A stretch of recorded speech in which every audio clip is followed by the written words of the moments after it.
My last sermon for you today is on Matthew 14, 22 to 33. And it's the story of Jesus walking on water. And let me read this to you. Matthew 14, verses 22 through 33.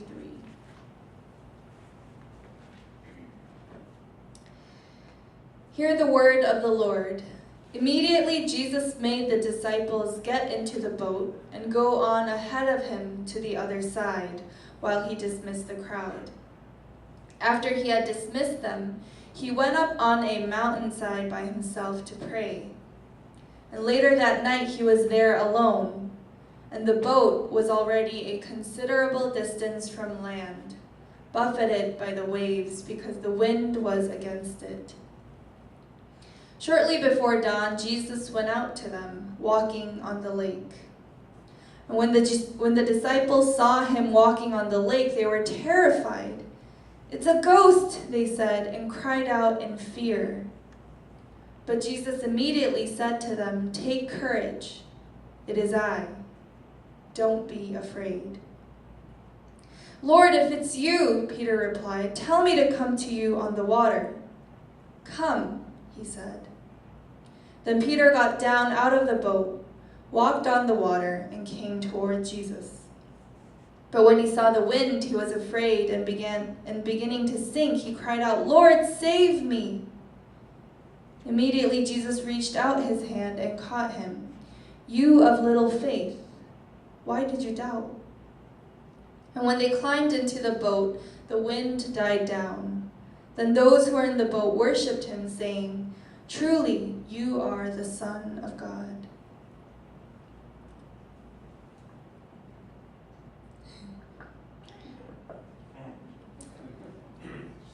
She gets to see this all firsthand. I know. It's a good picture. Nathan was stuck. Around him, nothing but piles of broken concrete upon concrete. And from the little light there was, he could make out severed metal frames sticking through those concrete boulders, and broken glass littered on the floor. And from time to time, a chunk of concrete would fall some more, or a piece of metal from above. And when it hit the ground with a loud crash, a cloud of dust would rise up, making it difficult to breathe or see. Minutes ago, a huge earthquake had gotten grip of the building Nathan was in and crumbled it to the ground. Nathan was lucky enough to be alive, but there was only signs of destruction around him. And though it was dead silent, the dread welling up in Nathan's chest seemed to fill the scene with noise and chaos. Nothing in this place spoke of life, but everything of fear. Our passage finds the disciples in the middle of fear, in the middle of the lake. It says a considerable distance from land. And it's the middle of night. The shore was far away from sight. And this lake that they were on was known to have furious winds and storms, and today was no different. The disciples' boat was tossed and turned by the waves and beaten and pounded on relentlessly. And it was hard to tell what direction they were supposed to be going in anymore. There was no light, only darkness, and the boat had already spun out of control. The non-fishermen, about half of the disciples, were a nasty shade of green. And Matthew, who was more used to counting money on dry land, was banging his head on the wooden boards, sometimes because the wind was pushing him into it, but sometimes because he wanted it all to be over. "I didn't sign up for this," he wailed. The other half were fishermen by trade, which means more than catching 2 catfish. But even the most seasoned of them was this close to hurling, and all of them were soaked and chilled to the bone with seawater and fear. You could hear them moaning here and there. Why did Jesus ask us to come this way? Where is Jesus anyway? And suddenly a figure strolls through the sea. The disciples, if they were afraid before, are now terrified. And if the storm had suggested death, the figure before them surely confirmed it.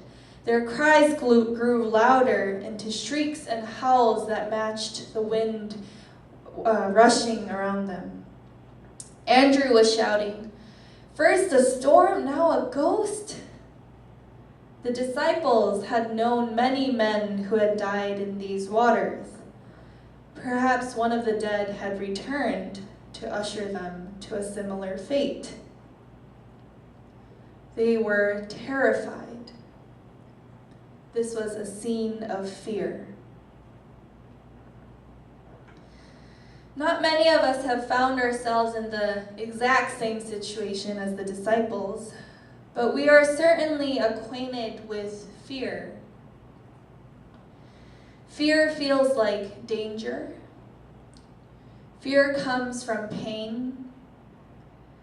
Fear is to see threat and to feel it. Like the boat on the stormy lake, we feel fear when we are shoved around by cancer or arthritis. We feel fear when we are tossed and turned by the death of a loved one. And we feel fear when we lose our sense of direction because we're aging and no longer in control of our own money, our own body, our own memory. Or fear of loneliness whistles by our ears like that relentless wind.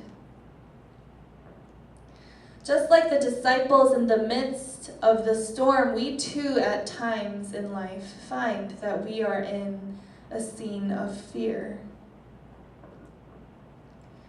And in this scene of fear, we naturally value bravery.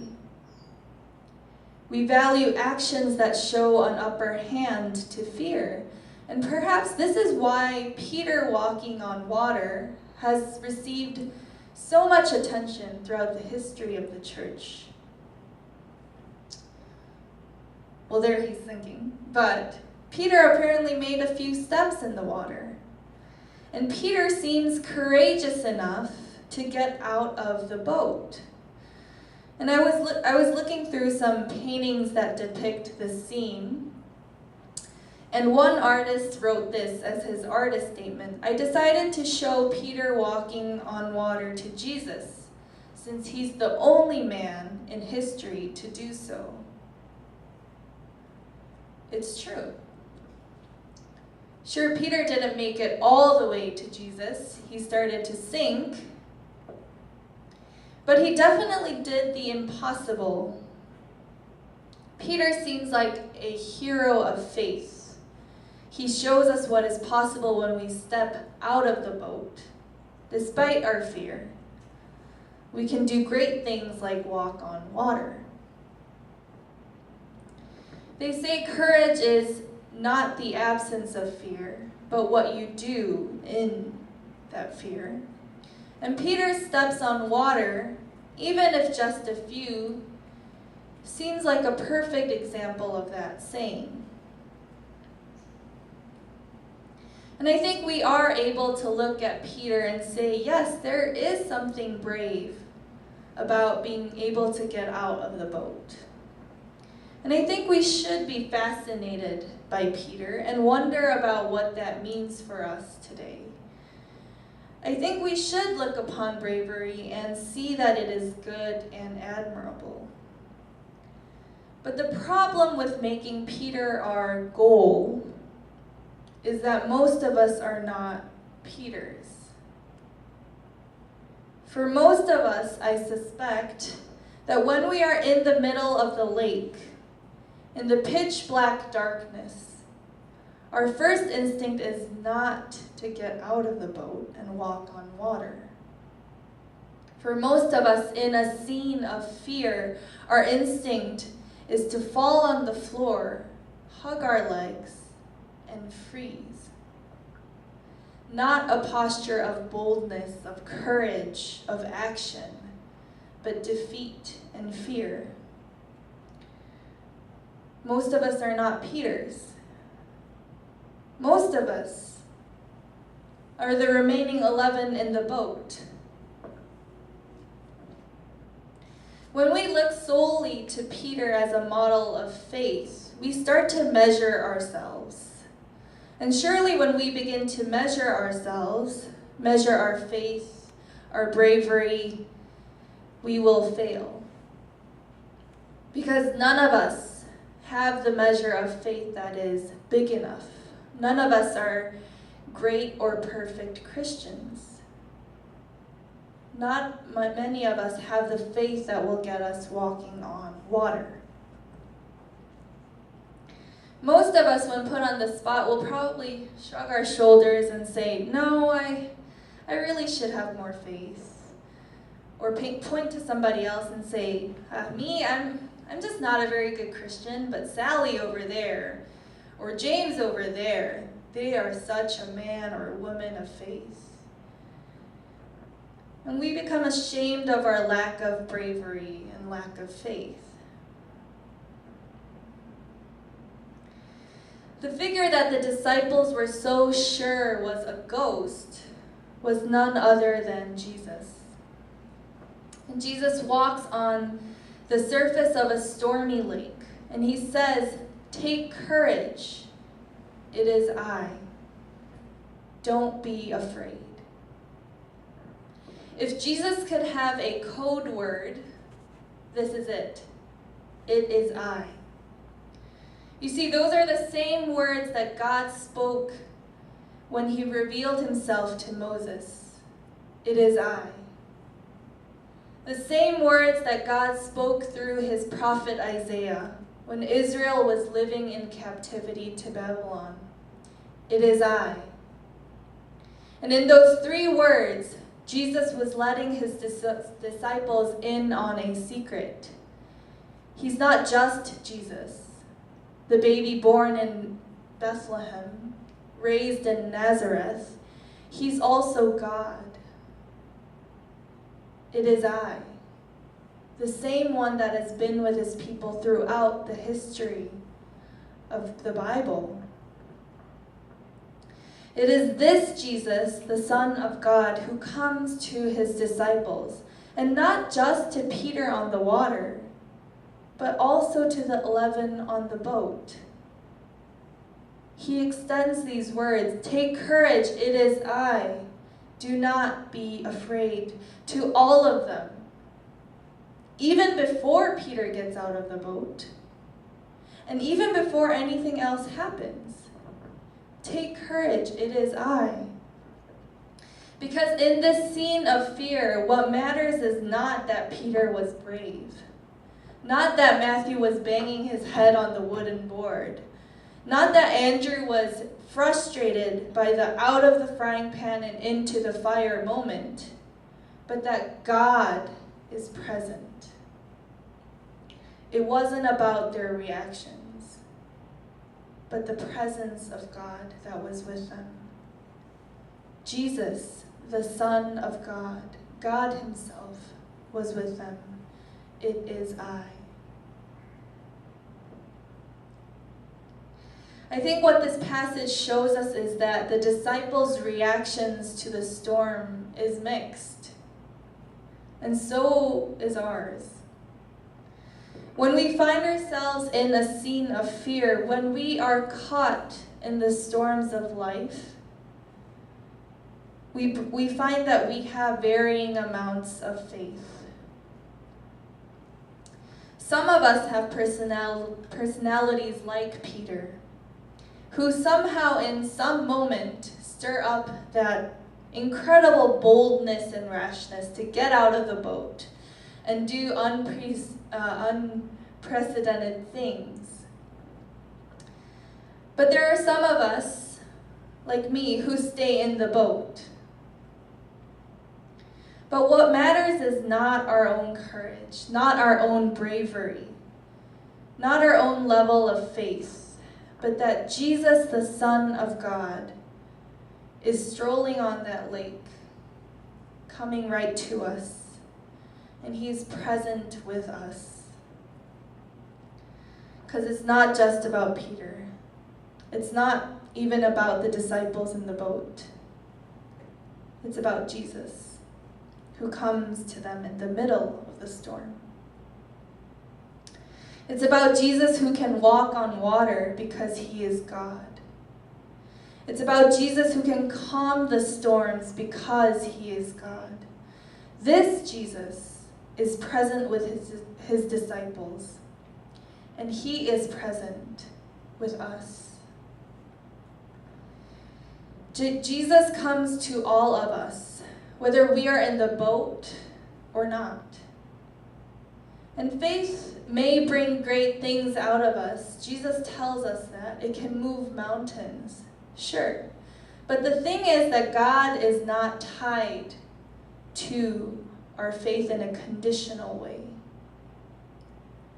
The presence of God himself is with us outside of the boat, inside of the boat, in the storm, even after the storm has passed.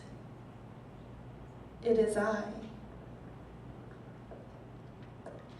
Nathan, the man caught inside the collapsed building, was thankfully rescued and brought to safety.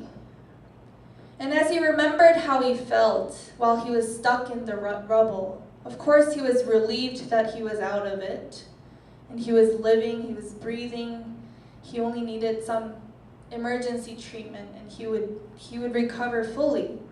But he also told of how the biggest thing that helped him through the whole ordeal was that the first responder, Beth, crawled through a small hole that they had made, that the rescue team had made, and came in and sat with him until all the concrete could be cleared away and that they could rescue him out fully.